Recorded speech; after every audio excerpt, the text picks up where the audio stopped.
Assalamualaikum warahmatullahi wabarakatuh.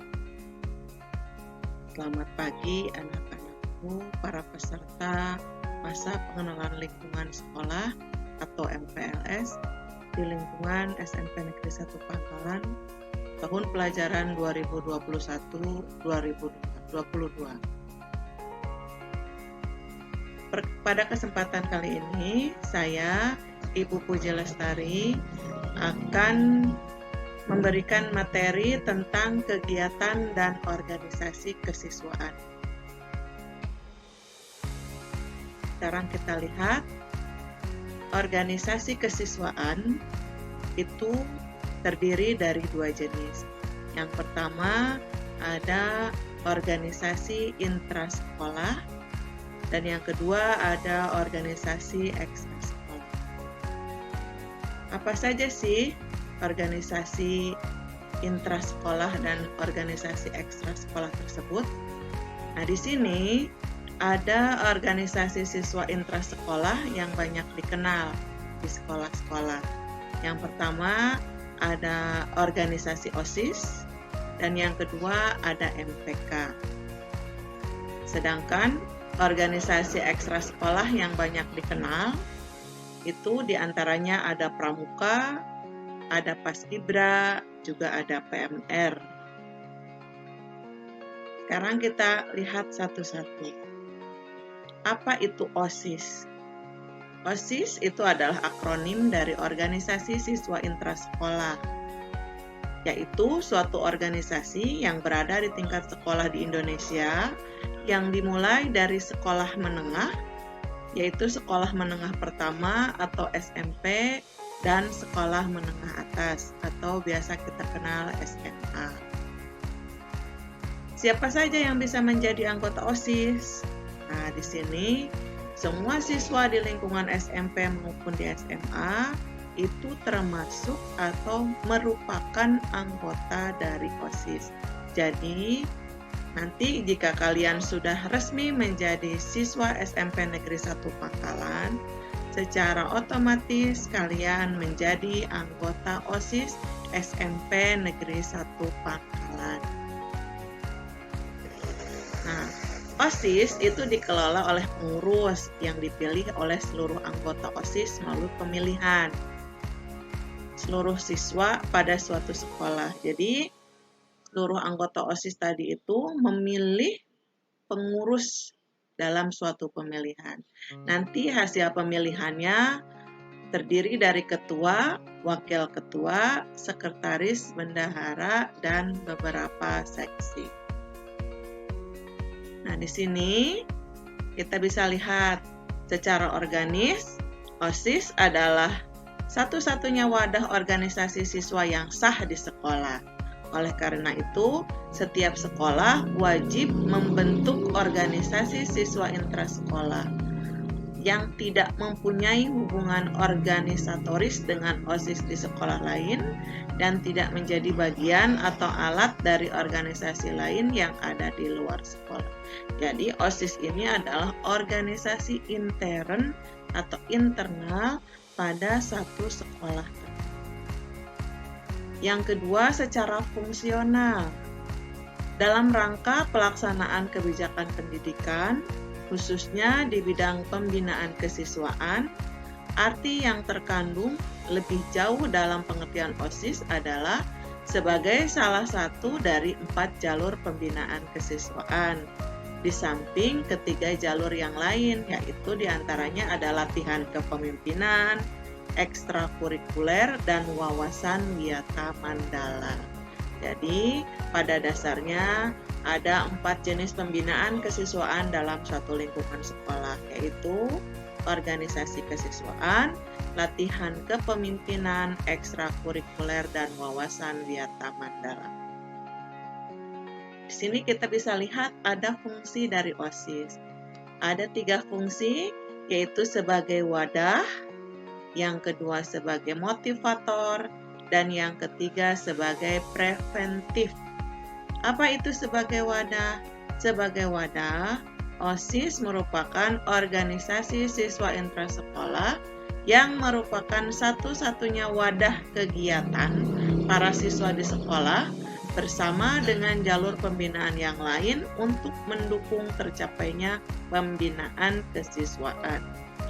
Sedangkan sebagai motivator adalah perangsang yang menyebabkan lahirnya keinginan dan semangat para siswa untuk berbuat dan melakukan kegiatan bersama dalam mencapai tujuan.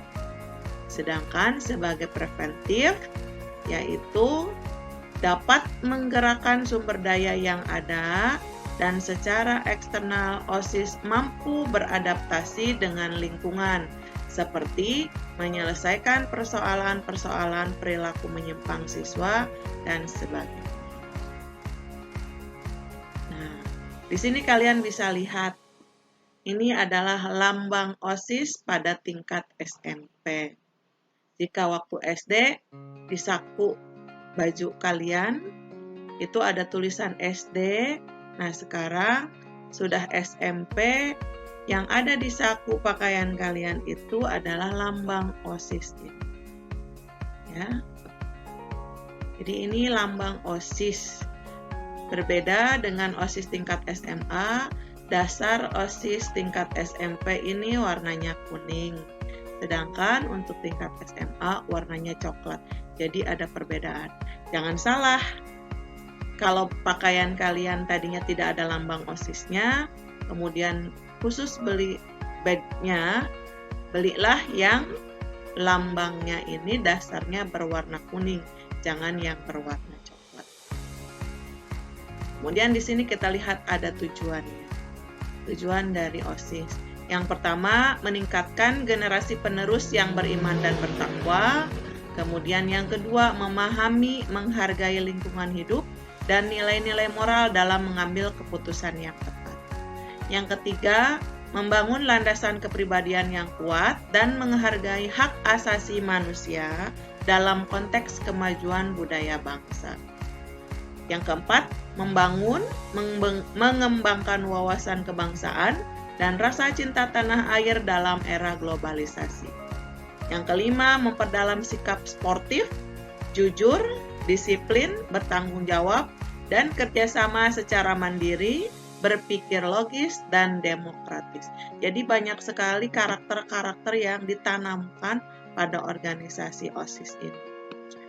Yang keenam, meningkatkan pengetahuan dan keterampilan serta menghargai karya artistik, budaya, dan intelektual. Nah, itu tentang OSIS. Sekarang kita lihat ada MPK. Apa itu MPK? MPK merupakan kependekan dari musyawarah perwakilan kelas, yaitu bagian dalam struktur organisasi OSIS bersama-sama dengan majelis pembina OSIS dan sederajat tingkatannya, tidak lebih tinggi, tidak lebih rendah juga dari pengurus OSIS, dan merupakan mitra kerja pengurus OSIS dalam melaksanakan tugasnya. Anggota MPK itu terdiri dari perwakilan setiap kelas, umumnya maksimal 2 orang dari tiap-tiap kelas. Nah, yang tadi dua organisasi itu adalah 2 organisasi intrasekolah. Sekarang kita lihat yang merupakan organisasi ekstrasekolah. Yang pertama tadi ada pramuka. Barangkali kalian sudah tidak asing dengan pramuka karena waktu SD juga suka mengikuti kegiatan pramuka, meskipun pada masa pandemi ini sudah 2 tahun kita tidak melaksanakan kegiatan kepramukaan di lapangan. Biasanya ada kegiatan jambore. Sudah 2 tahun ini kita tidak melakukan kegiatan jambore. Nah, pramuka merupakan sebutan bagi anggota gerakan pramuka yang meliputi pramuka siaga. Ini ada pada usia 7 sampai 10 tahun. Kemudian pramuka penggalang, usianya 11 sampai 15 tahun. Kemudian ada pramuka penegak, usia 16 sampai 20 tahun, dan pramuka pandega usia 21 sampai 25 tahun. Untuk pramuka siaga ini umumnya ada pada siswa-siswi SD. Sedangkan pramuka penggalang umum pada siswa SMP, penegak siswa SMA SMK, kemudian pramuka pandega ini biasanya di tingkat perkuliahan atau termasuk ke dalam pramuka dewasa. Kelompok anggota yang lain yaitu pembina pramuka, ada juga andalan pramuka, korps pelatih pramuka, pamong saka, pramuka, staf kuartir, dan majelis pembimbing. Itu untuk kegiatan pramuka. Yang berikutnya, kepramukaan adalah proses pendidikan di luar lingkungan sekolah dan di luar lingkungan keluarga dalam bentuk kegiatan menarik, menyenangkan, sehat, teratur, terarah, praktis yang dilakukan di alam terbuka dengan prinsip dasar kepramukaan dan metode kepramukaan yang sasaran akhirnya adalah pembentukan watak, akhlak, dan budi pekerti luhur. Berikutnya ada organisasi Paskibra. Paskibra ini kalau pada tingkatan yang lebih tinggi biasanya disebut sebagai organisasi Paskibraka. Singkatan dari Pasukan Pengibar Bendera Pusaka dengan tugas utamanya mengibarkan duplikat bendera pusaka dalam upacara peringatan proklamasi kemerdekaan Indonesia di 3 tempat, yakni di tingkat kabupaten atau kota, kemudian di tingkat provinsi, dan pada tingkat nasional. Pada tingkat kecamatan pun biasanya ada, yaitu Paskibraka kecamatan. Sedangkan pada lingkungan sekolah, organisasi ini biasanya dikenal sebagai organisasi Paskibra.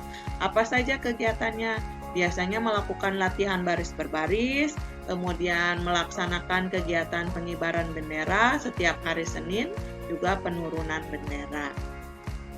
Latihan-latihannya biasanya dilaksanakan sepulang sekolah. Yang ketiga ada PMR, atau Palang Merah Remaja, yaitu wadah pembinaan dan pengembangan anggota remaja PMI yang selanjutnya disebut PMR. Terdapat di PMI kota atau kabupaten di seluruh Indonesia dengan anggota lebih dari 5 juta orang. Anggota PMR merupakan salah satu kekuatan PMI dalam melaksanakan kegiatan-kegiatan kemanusiaan di bidang kesehatan dan siaga bencana, mempromosikan prinsip-prinsip dasar gerakan Palang Merah dan Bulan Sabit Merah Internasional, serta mengembangkan kapasitas organisasi PMI. Nah, untuk di lingkungan sekolah, utamanya di SMP, kegiatan PMR ini, kalau pada saat normal biasanya ada kegiatan Jumbara yang biasa dilaksanakan setiap 2 tahun sekali. Nah, PMR juga membantu pada kegiatan upacara bendera di mana mereka sigap dalam membantu rekan-rekan siswa yang lain yang sakit pada saat melaksanakan upacara. Nah, di sini ada dampak kerjasama antara organisasi intra dan ekstra. Jadi organisasi-organisasi intra dan ekstra tersebut, baik itu OSIS, MPK, Pramuka, Paskibra, dan PMR, itu biasanya bekerja sama satu dengan yang lain dalam kegiatan di sekolah. Apa saja dampaknya? Yang pertama, menciptakan suasana harmonis antara satu organisasi dengan organisasi yang lain di sekolah, sehingga dapat merangsang munculnya potensi-potensi akademik maupun non-akademik. Ini maksudnya non-akademik, sehingga dapat mendorong siswa-siswi untuk dapat berprestasi di sekolah maupun di luar sekolah.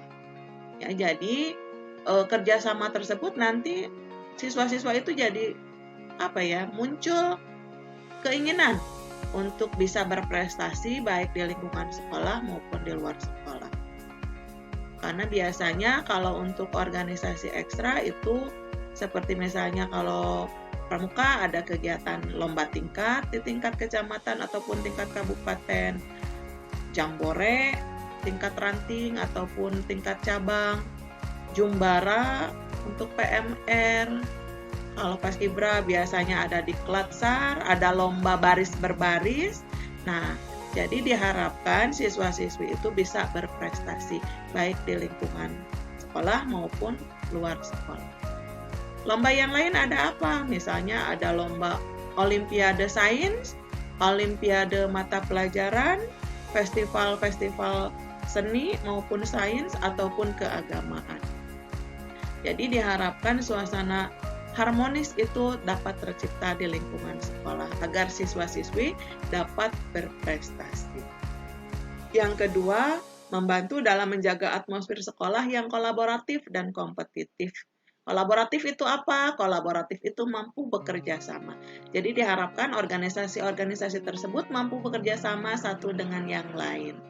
Yang ketiga, yang berikutnya adalah kompetitif. Kompetitif itu mampu bersaing. Artinya satu dengan yang lain bersaing untuk bisa menunjukkan prestasi terbaiknya. Sehingga siswa-siswi dapat selalu menunjukkan potensi terbaiknya dalam kegiatan sekolah. Jadi itu saja tentang organisasi kesiswaan yang ada di sekolah yang bisa saya sampaikan. Terima kasih. Dan jika ada pertanyaan, kalian boleh mengirimkan pesan ke email karyaka09@gmail.com. Silakan jika ada pertanyaan atau bisa juga kepada panitia MPL. Demikian anak-anakku sekalian, calon siswa-siswi SMP Negeri 1 Pangkalan yang merupakan peserta masa pengenalan lingkungan sekolah. Mudah-mudahan setelah menjadi siswa SMP Negeri 1 Pangkalan, kalian dapat menjadi siswa yang berbudi pekerti luhur, yang cerdas, yang berprestasi membawa nama baik SMP Negeri 1 Pangkalan. Juga dapat ikut dalam berbagai organisasi dan kegiatan ekstrakurikuler yang ada di lingkungan. Sekian, Assalamualaikum warahmatullahi wabarakatuh.